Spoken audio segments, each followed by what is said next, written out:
Assalamualaikum warahmatullahi wabarakatuh. Perkenalkan, nama saya Wadiastika dengan stambuk F1C1181012. Di sini saya akan menjawab pertanyaan dari soal ujian akhir semester Biokimia 2. Hubungan metabolisme karbohidrat, lemak, dan protein. Karbohidrat bukanlah satu-satunya zat makanan yang dapat dimanfaatkan sebagai sumber energi. Zat makanan lain seperti lemak dan protein dapat dimanfaatkan sebagai sumber energi. Tentu saja tahap-tahap reaksinya tidak sama dengan metabolisme karbohidrat. Berikut gambar dari metabolisme karbohidrat.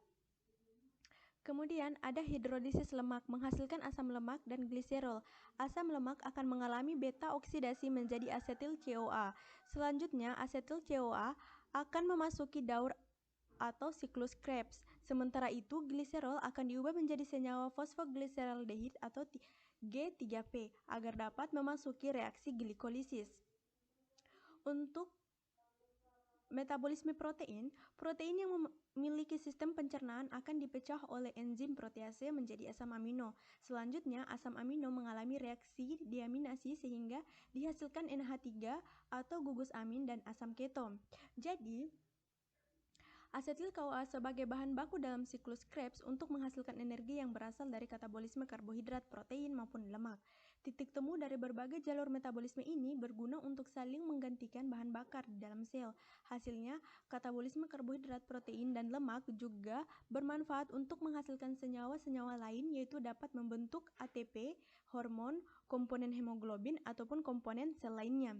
Jadi dapat disimpulkan bahwa hubungan antara karbohidrat, protein, dan lemak dalam metabolismenya yaitu ketiga metabolisme dari protein, karbohidrat, dan lemak sama-sama menghasilkan asetil CoA, di mana asetil CoA ini merupakan substrat utama untuk masuk ke siklus Krebs. Kedua, fungsi mengonsumsi protein. Hampir semua proses kimia dalam tubuh membutuhkan protein. Berbagai molekul kecil dan ion-ion dalam tubuh diangkut oleh protein. Antibodi protein membentuk antibodi yang membantu mencegah infeksi dan penyakit. Selain itu, protein juga membantu mengidentifikasi dan menghancurkan bakteri dan virus. Selain itu pula, ada masih banyak fungsi dari protein. Salah satunya itu pembentukan hormon serta sebagai sumber energi. Dan masih banyak lagi fungsi protein yang tidak bisa saya tampilkan di dalam slide ini. Kemudian ada proses pencernaan protein. Organ yang berperan dalam proses pencernaan protein terdiri dari mulut dan kerongkongan, lambung, serta usus halus. Untuk proses pencernaan pertama diawali dengan mulut dan kerongkongan. Semua makanan yang masuk ke dalam tubuh akan dikunyah terlebih dahulu dengan tujuan untuk memperkecil ukuran makanan agar mempermudah melewati kerongkongan. Di mana kerongkongan ini berfungsi sebagai perantara atau jalur perantara antara mulut dan lambung. Namun pada proses pencernaan di mulut dan di kerongkongan belum terjadi penyerapan protein. Pencernaan di lambung. Protein yang tertampung akan bereaksi dengan enzim pepsin yang berasal dari getah lambung. Enzim pepsin akan terbentuk jika asam lambung akan menemukan protein. Rangkaian protein dalam lambung secara biokimia akan menstimulasi pepsin pasif menjadi aktif. Enzim pepsin memecah ikatan protein menjadi gugus yang sederhana, yaitu pepton dan proteosa. Kedua gugus ini merupakan polipeptida pendek yang masih belum dapat diabsorpsi oleh usus halus. Kemudian lanjut ke usus halus. Polipeptida pendek yang dihasilkan dari reaksi enzim pepsin dan protein kemudian akan bercampur dengan enzim protease atau erepsin di dalam usus halus. Protease berasal dari pankreas yang disalurkan ke usus halus melalui dinding membran. Protease mengandung beberapa prekursor yang antara lain prokarboksipeptidase, kimtropsinogen, trypsinogen, proelastase, dan kolagenase. Berikut gambar atau proses pencernaan protein yang terjadi di dalam tubuh. Proses metabolisme asam amino. Asam amino terjadi di organ tubuh bagian pencernaan, yakni usus halus. Asam amino di tubuh digunakan dalam metabolisme protein. Berikut gambar dari metabolisme asam amino. Di mana metabolisme asam amino, protein diawali dengan protein yang kemudian diproses dan menghasilkan asam amino yang selanjutnya akan melaksanakan metabolisme protein. Protein diubah menjadi asam amino oleh beberapa reaksi hidrolisis serta enzim-enzim yang bersangkutan. Enzim-enzim yang bekerja pada proses hidrolisis protein antara lain ialah pepsin, tripsin, kimotripsin, karboksipeptidase, amonium peptidase, tripeptidase, dan dipeptidase. Setelah protein diubah menjadi asam amino, maka dengan proses absorpsi melalui dinding usus, asam amino tersebut sampai ke dalam pembuluh darah. Proses absorpsi ini ialah proses transport aktif yang memerlukan energi. Asam-asam amino dikarboksilat atau asam diamino diabsorpsi lebih lambat daripada asam amino netral. Dari proses asam amino, maka akan dihasilkan nitrogen dan karbon, di mana nitrogen ini akan diproses lebih lanjut melalui urea, di mana nitrogen ini harus dikeluarkan, di mana nitrogen akan menghasilkan gugus amin yang harus dikeluarkan dan melalui jalur siklus urea. Kemudian ada karbon yang dihasilkan dari metabolisme asam amino ini kemudian akan melanjutkan tahap berikutnya, yakni tahap siklus sitrat. Proses metabolisme asam amino. Jalur metabolik utama dari asam amino terdiri atas pertama, produksi asam amino dari pembongkaran protein tubuh, digesti protein diet, serta sintesis asam amino di hati. Kedua, pengambilan nitrogen dari asam amino. Sedangkan ketiga adalah katabolisme asam amino menjadi energi melalui siklus asam serta siklus urea sebagai proses pengolahan hasil samping pencernaan asam amino. Keempat adalah sintesis protein dari asam-asam amino. Berikut gambar adalah siklus urea, di mana siklus urea ini adalah proses lanjut dari metabolisme asam amino. Kemudian ada asam sitrat. Asam sitrat merupakan proses lanjut dari hasil metabolisme asam amino yang berupa karbon, sementara urea merupakan proses lanjut dari metabolisme asam amino yang dihasilkan berupa nitrogen. Proses pembuangan. Zat sisa katabolisme protein yang berbahaya bagi tubuh adalah gugus amin.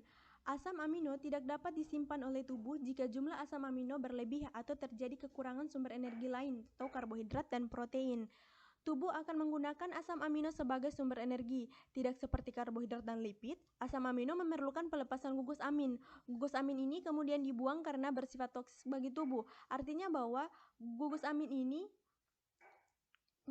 ini ada ketika terjadi penumpukan asam amino di dalam tubuh. Artinya asam amino tidak diproses sehingga terjadi penumpukan gugus amin yang dapat berbahaya bagi tubuh. Ada dua tahap pelepasan gugus amin dari asam amino, yaitu transminase enzim aminotransferase yang memindahkan amin kepada alfa-ketoglutarate menghasilkan glutamat atau kepada oksalasetat menghasilkan aspartat. Kemudian ada kedua, deaminasi oksidatif, pelepasan amin dari glutamat menghasilkan ion amonium. Berikut reaksi dari proses deaminasi oksidatif pelepasan amin dari glutamat yang menghasilkan ion amonium. Glutamat mengalami deaminasi menghasilkan amonium NH4+. Gugus-gugus amin dilepaskan menjadi ion amonium NH4+ yang selanjutnya masuk ke dalam siklus urea di hati. Dalam siklus ini dihasilkan urea yang selanjutnya dibuang melalui ginjal berupa urin. Ginjal merupakan organ utama dari sistem ekskresi manusia. Proses pembentukan urin merupakan cara alami yang dilakukan oleh tubuh demi mengeluarkan racun. Sistem kemih manusia akan membantu tubuh dalam mengeluarkan serta menyaring produk sisa, namun masih tetap akan menjaga bahan kimia yang masih diperlukan oleh tubuh manusia. Saluran ureter berupa penghubung dari ginjal menuju ke kandung kemih. Pada organ kandung kemih lah urin akan ditampung lantas dikeluarkan melalui saluran uretra. Sistem kemih berfungsi untuk menyaring dan mengeluarkan zat sisa. Lebih dari itu, fungsinya juga terkait dengan mempertahankan keseimbangan air atau homosintesis ion tekanan darah, pH, kalsium, dan sel darah merah. Lanjut, replikasi DNA. Tahap-tahap dari replikasi. Mula-mula, enzim helikase membuka untai DNA menjadi dua bagian yang dimulai dari origin of replication. Pembukaan ini berlangsung terus-menerus sampai proses replikasi selesai dari arah 5 aksen menuju 3 aksen. Sebuah protein pengikat yang dinamakan dengan single strand binding protein mengikat bagian DNA yang terpisah untuk menstabilkan untai DNA yang sudah terpisah tersebut. Setelah terjadi pembukaan oleh enzim helikase dan protein mengikat melaksanakan tugasnya, maka DNA akan terbagi menjadi dua, yaitu bagian yang dinamakan dengan leading strand dan lagging strand. Kedua bagian ini memiliki cara yang berbeda dalam memproses replikasi DNA yang terjadi. Memulai proses replikasi dari arah 3 aksen menuju 5 aksen yang dibantu oleh enzim DNA polimerase 3 untuk melakukan proses replikasi DNA, sehingga terbentuk untai DNA baru dengan arah 5 aksen menuju 3 aksen. Proses yang terjadi di bagian leading strand terjadi dengan sangat mulus tanpa ada hambatan sama sekali. Lagging strand ada pada gambar yang dilambangkan dengan huruf B, di mana lagging strand memulai replikasi berlawanan dengan proses replikasi yang terjadi pada bagian leading strand, yaitu arah 3 aksen menuju 5 aksen. Kemudian, tahapan keempat yakni dimulai dari enzim primase yang membentuk bagian baru yang dinamakan primer RNA. Proses ini berlangsung terus-menerus, namun pada pembentukan primer ini putus-putus sebagian tertentu. Tahap kelima, DNA polimerase 3 memulai tugasnya untuk membentuk bagian-bagian yang terputus-putus di antara primer DNA yang terbentuk oleh enzim primase. Pada tahap keenam, yakni giliran enzim DNA polimerase 1 yang melakukan tugasnya untuk menggantikan primer RNA yang terbentuk tadi dengan primer DNA yang dibuat oleh enzim DNA polimerase 1. Tahap terakhir atau tahap ketujuh yakni enzim DNA ligase melakukan tugasnya untuk menyambung primer-primer DNA yang belum tersambung secara penuh sehingga terbentuk untai DNA baru yang tidak terputus-putus. Komponen untai DNA. Komponen untai DNA terdiri dari deoksiribosa, gugus fosfat, sitosin, timin, adenin, dan guanin, di mana pada gambar ada rantai yang berwarna biru, di mana rantai biru ini menunjukkan deoksiribosa dan fosfat, sementara untuk bagian tengah yaitu ada sitosin, timin, dan adenin guanin merupakan pasangan basa yang membentuk penghubung. Kemudian ada leading strand. Leading strand itu sendiri adalah untaian DNA yang disintesis dengan arah 3 aksen menuju 5 aksen secara berkesinambungan oleh enzim polimerase. Kemudian ada lagging strand, untaian DNA yang terbentuk pada sisi yang berseberangan dengan leading strand pada garpu replikasi. Untaian ini disintesis dalam segmen yang disebut fragmen Osaka. Kemudian ada fragmen Okazaki. Fragmen Okazaki merupakan DNA pendek yang terbentuk di lagging strand saat proses replikasi DNA. Selanjutnya akan dihubungkan oleh enzim ligase sehingga untai menjadi DNA kontinu. Kemudian arah pemanjangan untai DNA saat replikasi. Terhadap suatu sifat DNA double helix yang mempengaruhi replikasi yakni kedua rantai DNA yang bersifat antiparalel. Artinya ikatan gula fosfat kedua rantai berlawanan arah. Kedua rantai DNA membentuk pasangan rantai 3 aksen ke 5 aksen, yakni pasangan DNA antara gugus fosfat yang berikatan dengan karbon nomor 5 dengan gugus fosfat yang berikatan pada karbon nomor 3. Kemudian enzim-enzim yang berperan dalam proses replikasi. Ada helikase, dia berfungsi untuk memutuskan ikatan-ikatan hidrogen yang menyatakan kedua untaian DNA sehingga terbentuk garpu atau cabang replikasi. Kemudian ada primase, di mana salah satu fungsinya itu adalah mensintesis RNA primer, kemudian DNA polimerase, fungsinya itu sebagai enzim utama yang mengkatalisis proses polimerisasi nukleotida menjadi untaian DNA. Kemudian ada teposimerase yang mengurangi ketegangan superhelix DNA dengan menciptakan istirahat sementara pada suatu atau kedua untaian DNA. Kemudian ada DNA ligase yang menggabung fragmen-fragmen Okazaki. Kemudian ada oksanuklease, yaitu mendegradasi polinukleotida DNA satu persatu dari ujung molekul DNA. Lanjut transkripsi. Transkripsi adalah pembuatan RNA, terutama mRNA, dengan menyalin sebagian berkas DNA oleh enzim RNA polimerase. Transkripsi merupakan bagian dari rangkaian ekspresi genetik. Tahap-tahap dari transkripsi terdiri dari inisiasi, yaitu RNA polimerase terikat pada untaian DNA yang disebut promotor, yang ditemukan di dekat awal dari suatu gen. Setiap gen mempunyai promotor tersendiri. Setelah terikat, RNA polimerase memisahkan untaian ganda DNA, menyediakan template atau cetakan untaian tunggal yang siap untuk ditranskripsi. Kemudian pada masuk tahap kedua, yakni elongasi. Satu untaian DNA, untaian cetakan, bertindak sebagai cetakan untuk digunakan oleh enzim RNA polimerase. Sambil membaca cetakan ini, RNA polimerase membentuk molekul RNA keluar dari nukleotida, membuat sebuah rantai yang tumbuh dari 5 aksen ke 3 aksen.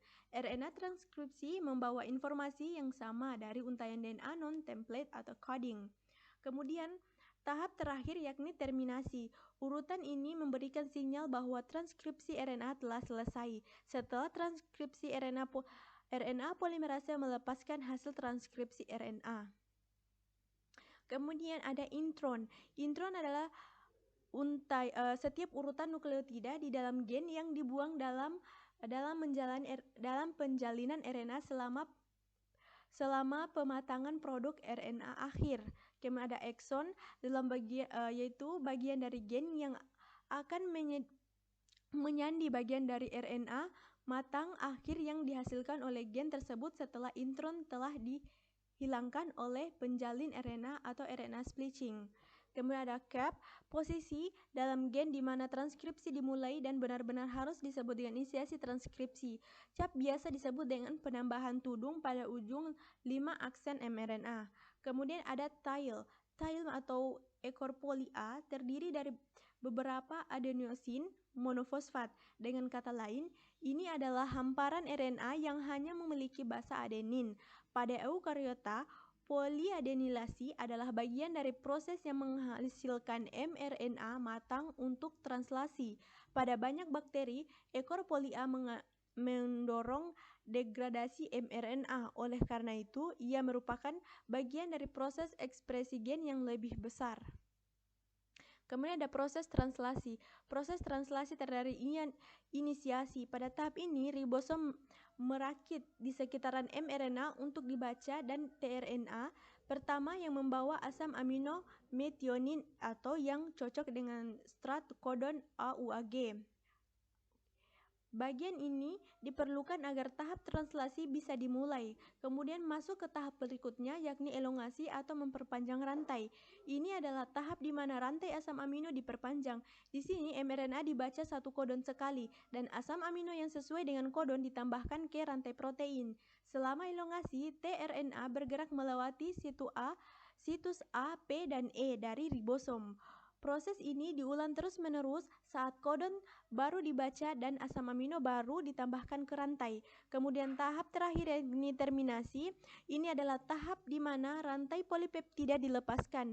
Proses ini dimulai ketika stop kodon atau UAG, UAA, atau UGA memasuki ribosom membuat rantai polipeptida terpisah dari tRNA dan lepas keluar dari ribosom. Lanjut terjemahan. Di sini telah terdapat untaian DNA yang kemudian akan diubah menjadi mRNA yakni melalui proses transkripsi. Di mana dalam transkripsi adenin akan diubah menjadi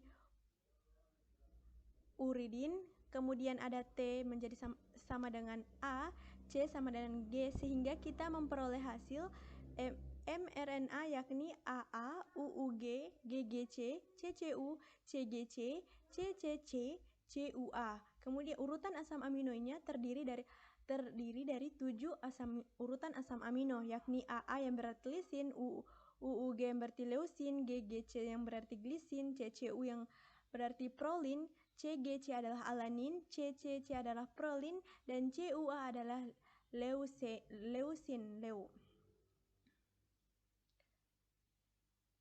Sekian presentasi dari saya, lebih dan kurangnya mohon dimaafkan. Assalamualaikum warahmatullahi wabarakatuh.